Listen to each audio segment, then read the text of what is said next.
জুলাই গণঅভ্যুত্থানের সম্মুখভাগের যোদ্ধা ও ইনকিলাব মঞ্চের মুখপাত্র শহীদ শরীফ ওসমান হাদির লাশ শুক্রবার সন্ধ্যায় সিঙ্গাপুর থেকে দেশে এসে পৌঁছাবে।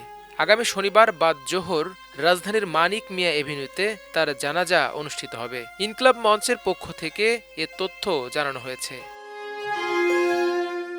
এর আগে গত বৃহস্পতিবার রাত 10:45টার দিকে সিঙ্গাপুর জেনারেল হাসপাতালে চিকিৎসাধীন অবস্থায় তিনি শেষ নিঃশ্বাস ত্যাগ করেন।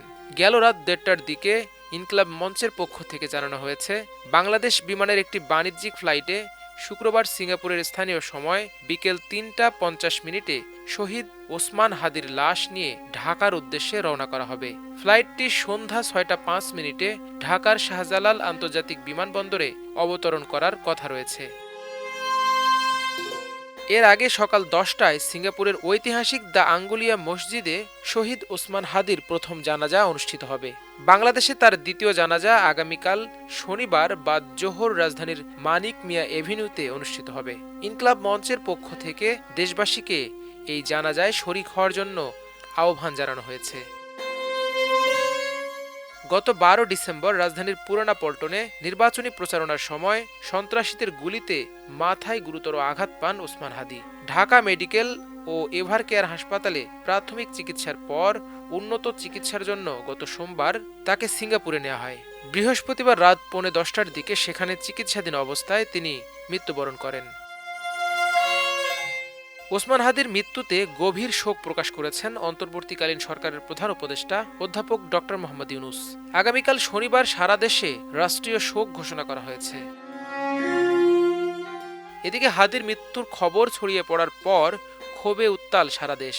পাহাড় থেকে সমতল হাদির হত্যার বিচারের দাবিতে রাজপথে নেমে পড়েন সবাই। বৃহস্পতিবার রাতে রাজধানীর শাহবাগ, ঢাকা বিশ্ববিদ্যালয়, রাজশাহী বিশ্ববিদ্যালয়, জাহাঙ্গীরনগর বিশ্ববিদ্যালয়, চট্টগ্রাম বিশ্ববিদ্যালয় সহ বিভিন্ন শিক্ষা প্রতিষ্ঠান ক্যাম্পাসে বিক্ষোভে ফেটে পড়েন ছাত্র জনতা। পতিত আওয়ামী লীগ ও ভারতীয় আধিপত্যবাদের ষড়যন্ত্রের বিরুদ্ধে স্লোগান দেন জুলাইয়ের সম্মুখ সারির যোদ্ধারা। ব্যর্থতার দায় নিয়ে অবিলম্বে স্বরাষ্ট্র উপদেষ্টার পদত্যাগের দাবিও জানান তারা। ছাত্র জনতার সঙ্গে এক কাতারে মাঠে নেমেছেন জুলাই অভ্যুত্থানের নেতা নাহিদ ইসলাম, আসিফ মাহমুদ, সজীব ভুঁইয়া, মাহফুজ আলমরাও। শুক্রবার জুমার নামাজের পর দেশব্যাপী বিক্ষোভের ডাক দিয়েছেন তারা। এ হত্যাকাণ্ডের প্রতিবাদে সড়কে নেমেছেন বিভিন্ন ছাত্র সংগঠন ও ডাকসু নেতারাও। হত্যা করে আধিপত্য বিরোধী লড়াই বন্ধ করা যাবে না এমন হুঁশিয়ারি দেন তারা। শুধু রাজধানীতেই নয়, শহীদ ওসমান হাদির মৃত্যুর খবরে রাতেই বিক্ষোভ ছড়িয়ে পড়ে দেশের বিভিন্ন প্রান্তে। মাল্টিমিডিয়া ডেস্ক, আমার দেশ।